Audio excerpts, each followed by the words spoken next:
May nangyayaring matindi nitong mga huling oras tungkol kay Bernardo Silva at sa Football FC Barcelona. At sa pagkakataong ito, hindi tayo nag-uusap tungkol sa mga tsismis, hindi tayo nag-uusap tungkol sa mga leak, at hindi rin ito simpleng intensyon lang ng Barca. Pinag-uusapan natin dito ang mga totoong pangyayari, mga mamamahayag na nagsasabing halos pinal na ang kasunduan. At pansinin nyo, dahil ang impormasyong kakalabas lang ay lubos na nagbabago sa buong sitwasyon. Habang iniisip ng marami at ng media na mas lamang ang Atletico de Madrid kaysa Barca at may pagdududa sa Barca, lumabas na yon ang impormasyon na muling bumuhay sa pag-asa ng mga tagahanga ng Barca. Malinaw na sinabi ng mamamahayag na si Gianluigi Longari na halos tiyak na mapupunta si Bernardo Silva sa Barcelona. Halos sigurado at tapos na ang paglipat na yon. May ilan na lang na maliliit na detalye ang kailangang ayusin.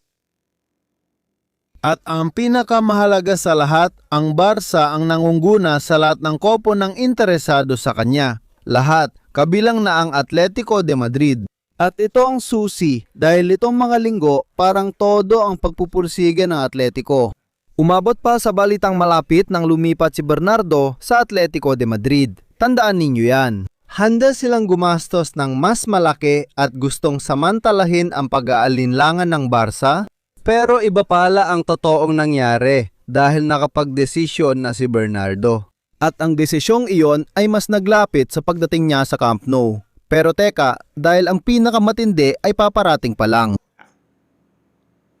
May malinaw na dahilan kung bakit bumilis ang operasyon at ito ay kaugnay ng pag-alis na kapipinal lang. Isang pag-alis na nagpalaya ng napakalaking halaga ng puwang sa budget sa sweldo at lalo pang inilalapit si Bernardo Silva sa Barca. Mag-ingat dahil ito ang transaksyon para kay Ansu Fati. Halos nabenta na siya at binabago nito ang lahat. Pero bago tayo makarating doon, kailangan nating pag-usapan si Hansi Flick. Dahil may isang tanong na nanatiling bukas na usapin, isang tanong na talagang mahalaga. Gusto ba ni Flick si Bernardo Silva? Malaking tanong ito. Gusto siya ni Deco pero iba kung si Laporta mismo ang magsabing gusto niya ang transfer. At ibang-iba naman, gaya ng alam na nating lahat, ay kung ibibigay ng coach ang pinal na pag-apruba. Kaya naman, ang pinakabagong mga impormasyon ay malinaw. Nagbigay na ng go signal si Flick. Ayon kay Flick, si Bernardo Silva ay posibleng maging estratehikong karagdagan. Narito ang mahalagang detalye. Maraming tagahanga ang tingin kay Bernardo Silva ay midfielder lang. Pero mas malawak ang nakikita ni Flick. Nakikita niya si Bernardo Silva bilang isang manlalaro na kayang maglaro sa gitna. Kaya rin niyang maglaro bilang attacking midfielder gaya ng alam nyo na. Kaya rin niyang maglaro malapit sa gilid. At kahit sa pagtulong sa pagsisimula ng opensiba mula sa likod, may malaking saysay ito. Isa siyang tunay na utility player. At sa isang mahabang season, kung saan lalaban ang Barca para sa Liga, Champions, Copa at mga Supercopa, napakalaki talaga ng halaga nito. Dahil kung may isang bagay na napatunayan ngayong taon, kapag may mga nawawalang particular na manlalaro, bumababa talaga ang antas ng koponan. Lalo na, halimbawa, kapag wala si Pedri sa loob ng field. Tandaan ninyo yan. At dyan mismo pumapasok si Bernardo Silva. Isang manlalarong bihira ang paggunawa sa laro. Alam niya kung kailan bilisan o bagalan ng laro, kailan makipag-ugnayan sa kakampi, at kailan lumitaw sa pagitan ng mga linya para maging banta sa kalaban. Kaya pumayag si Flick sa huli. Kaya ganun katindi ang paghabol ng Barca. At dahil din dyan, sa ngayon ay mas abante ang usapan kaysa sa iniisip ng marami. Totoo na, baka hindi ito masyadong pinag-uusapan na yon. Pero mga kaibigan ng Barca oy, halos sarado na ito. Pansinin ninyo dahil may isa pang detalye na pwedeng ikagulat ng iba. Dahil si Bernardo Silva ay handang magsakripisyo ng malaki. Isang sakripisyong pinansyal. Hindi ito ginagawa ng lahat ng manlalaro. Kadalasang labis itong pinasasalamatan ng mga tagahanga, isang sakripisyo na nagpapakita ng kagustuhan ni Bernardo na isuot ang asul at pulang uniforme. Dahil ayon sa mga impormasyong galing sa Catalunya, at pakinggan ninyo ito, handang isuko ng Portuges ang isang napakahalagang bahagi ng kanyang sahod. Ganap nitong binabago ang takbo ng usapan. Maraming detalye, sabihin na natin, ang dahilan kung bakit si Bernardo ay unti-unting napapalapit araw-araw sa Barca. Dahil isa sa mga pinakamalaking hamon, gaya ng alam ninyong lahat, na laging kinaharap ng Barca ay ang financial fair play.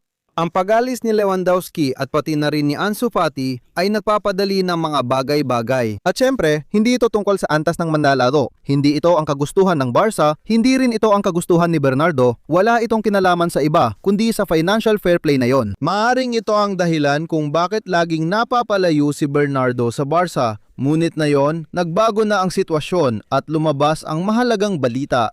Dahil pipirma si Ansu Fati sa Monaco. Sa katunayan, lahat ng palatandaan ay nagsasabing sa mga susunod na oras ay maaari na itong gawing opisyal. At pansinin ang mga numerong ito dahil ang transaksyon ay magpapalaya ng halos 20 milyong euro para sa financial fair play. 20 milyong euro, sobrang laki niyan. At may direktang epekto yan dahil ang 20 milyong yan ay nagbibigay ng kaluwagan, nagbibigay ng espasyo, nagbibigay ng kakayahan para mairehistro ang mga manlalaro at higit sa lahat, nagbibigay ng kapanatagan sa mga opisina. Kaya naman napakalaki ng optimismo sa loob ng club dahil hindi lang ito tungkol sa isang inaasam na pagkuha, pinag-uusapan natin dito ang isang maisa sa gawang pagkuha. Malaki ang pagkakaiba mga kaibigan. Sa loob ng maraming taon, maraming gustong kunin ang Barca pero hindi nila nakuha ang mga ito. Halimbawa, sa kaso ni Nico Williams. At ngayon, posible na itong gawin. At dito pumapasok ang isa pang napakahalagang impormasyon.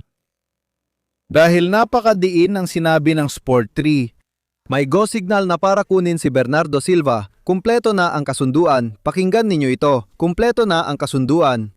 Tinuturing ng Barca na mahalagang dagdag si Bernardo Silva sa midfield nila. At kapag ang isang media na malapit sa mundo ng Barcelona ay nagsalita ng ganito, ibig sabihin may totoong nangyayari. Parang lahat ng piraso ay perpektong tugma, pumapayag si Flick. Ilang buwan nang nagtatrabaho si Deco. Si Bernardo pinakamahalaga, gusto niyang lumipat sa Barca at handang bawasan ng sahod. Si Ansu naman ay magpapalaya ng puwang sa sahod. At ang Barca ay nagsisimula ng gumalaw ng tuluyan sa ilalim ng Rule 1. Mga kaibigan, napakaraming palatandaan. Sobrang daming piraso na sabay-sabay na nakakatugma. At meron pang iba. Mahalaga ito dahil maaaring hindi lang si Ansu ang alis. Patuloy ang club sa paglikha ng mas malaking puwang kaya lumitaw ang dalawang pangalan, Marc Asado at Ronnie Bardghji. Dalawang transaksyon na maaaring maisara sa lalong madaling panahon. Maaring sila ang dalawang manlalaro na agad naalis. Dalawang transaksyon na tutulong sa financial fair play at magpapadali sa pagdating ng mga bagong dagdag ayon sa plano ng Barca. Una, magpapalaya ng puwang. Pagkatapos, tatapusin ang mga transaksyon at si Bernardo ang pangunahing prioridad. Tatanungin ninyo, ano ang mangyayari kay Julian Alvarez? Sa ngayon, naghihintay pa rin tayo at wala pang napagkasunduan. May mga pag-uusap pero tila natigil. Hindi ibig sabihin na sarado na o hindi na matutuloy ang pagkuha sa kanya. Pero sa ngayon, ang pangunahing estratehikong prioridad ng Barca ay kunin si Bernardo Silva. Siya ang pangunahing prioridad sa usaping pampalakasan. At ito rin ang prioridad sa merkado ayon sa lahat ng mga mamamahayag. Hindi araw-araw sila nakakakuha ng manlalarong ganito kataas ang antas. Isa siya sa pinakamahalagang manlalaro ng City ni Guardiola at isang kampeon sa Europa. Isang manlalaro na halos lahat ay napanalunan at may ilang magagandang taon pa siyang may bibigay. Kaya kumbinsido si Flick at paulit-ulit iginiit ni Deco. Minamadali ng Barca dahil alam nilang bihira ang ganitong pagkakataon tuwing tag-init. Nayon ang tanong, nakuha na ba siya?